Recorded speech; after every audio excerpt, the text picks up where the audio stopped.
और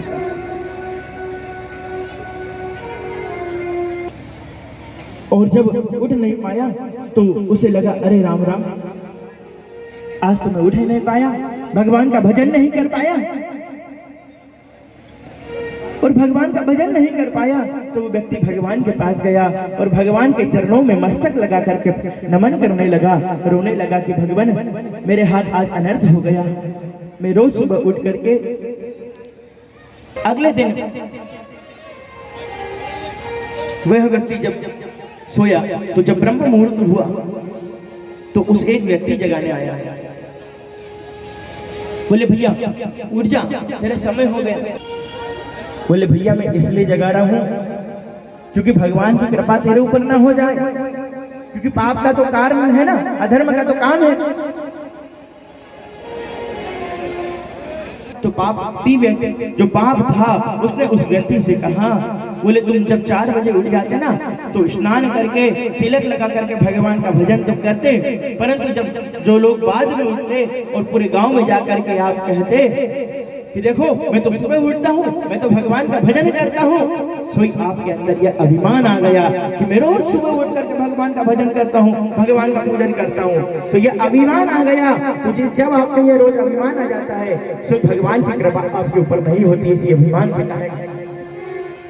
परंतु आज आप सुबह नहीं उठ पाए तो आपने अपना अभिमान त्याग करके भगवान के चरणों में जब आपने अपना नमन किया तो आपके ऊपर भगवान की कृपा हो गई। भगवान से जब आपने क्षमा मांगी कि मैं आज भजन नहीं कर रहा तो आपका अंतःकरण शुद्ध हो गया, और बोले जब अंतःकरण शुद्ध हो गया तो भगवान की कृपा आप पे आने लगी। बोले भैया मैं पापी हूँ और मेरा तो काम ही है कि लोगों को धर्म के मार्ग पर न जाने दूं।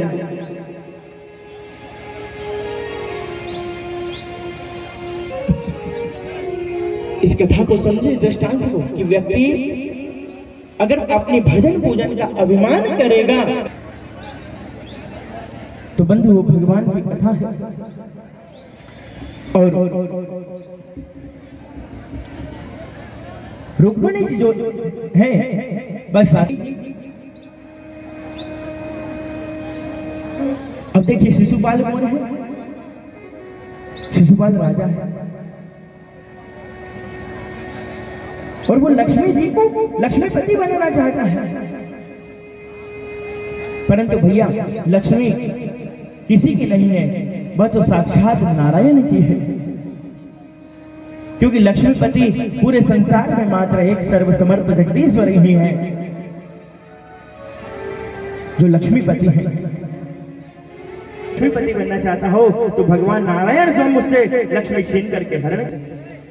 प्रेम से कहिए श्री राधे।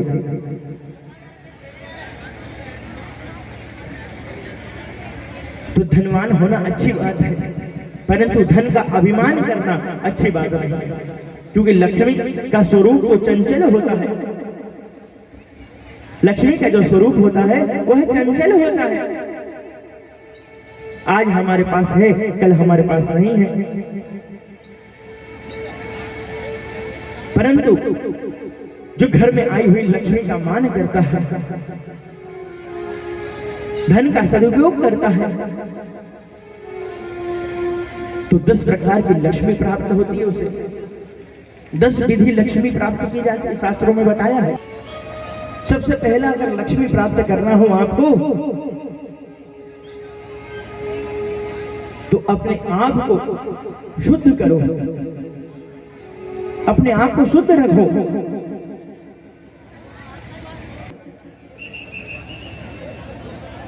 बोले ऐसे व्यक्ति के ऊपर में कभी कृपा नहीं करती। जो व्यक्ति नित्य स्नान करता है, नित्य सूर्य को अर्घ्य देता है, बोले ऐसे व्यक्तियों के ऊपर में जरूर कृपा करती है। क्योंकि जो घर में शुद्धि रखता है उसके घर में लक्ष्मी अवश्य आती है, क्योंकि शुद्धि का पर्यायवाची है सिद्धि। जिसके यहाँ पर शुद्धि है उसी के यहाँ पर सिद्धि प्राप्त होती है। जहां पर शुद्धि नहीं है वहां पर सिद्धि नहीं है। आप शुद्धि रखोगे तो आपके यहाँ अन्नपूर्णा मैया की भी कृपा बरसती रहेगी। परंतु अगर आपके पास शुद्धि नहीं है तो आपके पास सिद्धि नहीं आएगी। जो घर में आई हुई है अतिथियों का सत्कार करता हो, ऐसों के घर लक्ष्मी सदैव बनी रहती है। जो अपने धन को और अपने तन को ब्राह्मण और संतों की सेवा में लगाता है, ऐसे लोगों के धन की शुद्धि होती है और माँ भगवती लक्ष्मी उन्हें कभी छोड़ करके नहीं जाती। क्योंकि हमने कहा था तन को अगर शुद्ध करना है तो तन को शुद्ध, सेवा का प्रकार यही है कि कोई हमें कहे और हम उसका काम कर रहे हैं तब जाकर के वो सेवा नहीं है। जब भी अगर आपने कर दिया तो वो सेवा की गिनती में ही कहलाएगा। परंतु कुछ लोग कैसे रहते हैं कि हमें कोई बुलाए, हमें तो बुलाए, हमें तो कहा ही नहीं, यहाँ धर्म का कार्य हो रहा है, हमें बुलाना था। बंधु, ये अभिमान नहीं होना चाहिए।